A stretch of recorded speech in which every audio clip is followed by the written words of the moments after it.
Assalamualaikum warahmatullahi wabarakatuh. Saya Rafika Damayanti dari kelas 19 A3.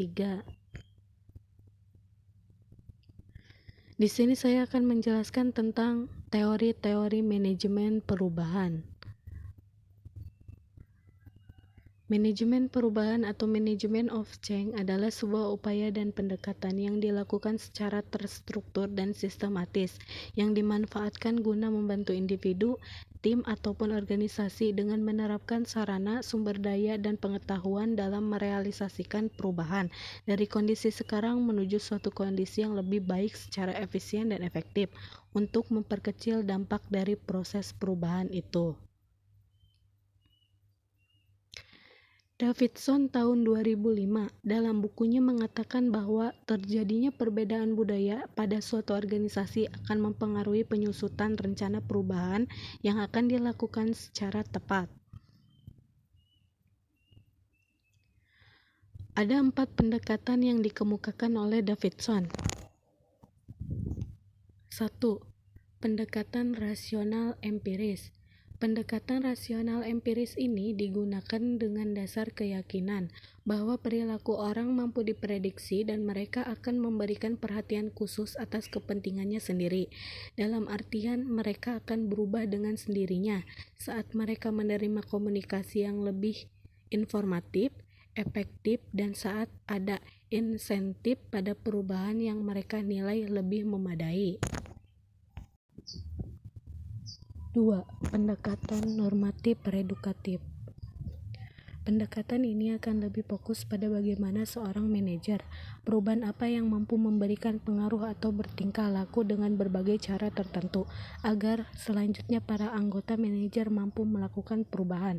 Misalnya, perubahan tersebut akan paling siap terjadi saat satu orang dalam kelompok tersebut masuk dalam perubahan dan menganut sistem nilai dan keyakinan kelompoknya. 3. Pendekatan kekuasaan koersif. Pendekatan ini akan memaksa pihak manajemen perubahan untuk melakukan caranya secara semena-mena oleh sebagian pihak, secara naif oleh sebagian yang lain, dan sering menjadikan bentuk standar dalam manajemen perubahan.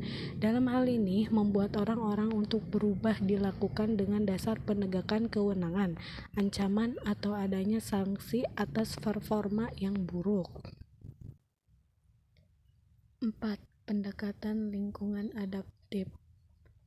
Premis utama yang digunakan dalam pendekatan manajemen ini adalah bahwa walaupun mereka berubah berdasarkan insting, namun mereka berusaha menghindari segala bentuk kerugian. Jadi sebenarnya mereka mempunyai kemampuan dalam beradaptasi dengan berbagai kondisi dan situasi baru. Pentingnya manusia dalam organisasi.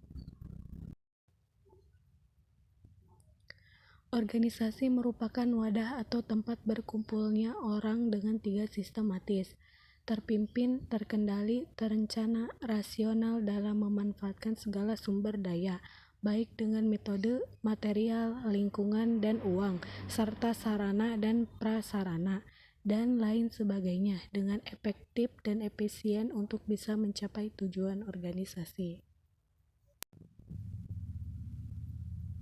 Manusia selalu berperan aktif dalam setiap organisasi.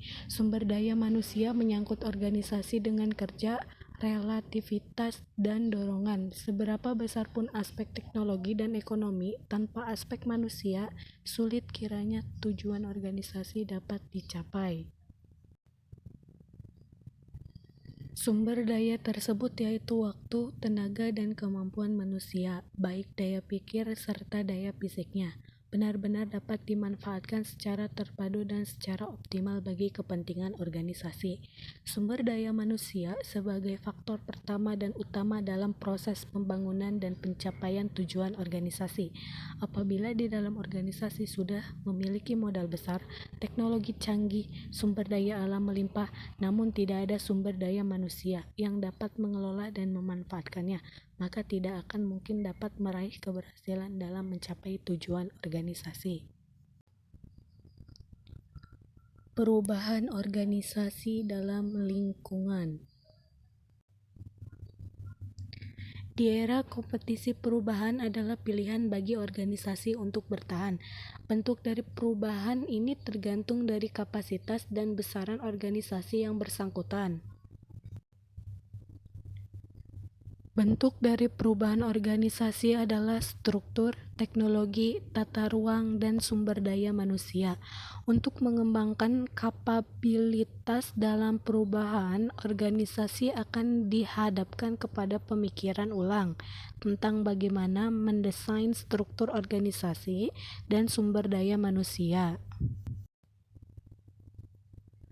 Untuk masa depan, desain organisasi perlu menjadi simpel, datar, lebih fleksibel, dan ramping. Perubahan organisasi mempunyai dampak pada pengelolaan industri pariwisata. Budaya organisasi merupakan basis dari pemberdaya sumber daya manusia dalam lingkungan yang dinamis. Terima kasih. Wassalamualaikum warahmatullahi wabarakatuh.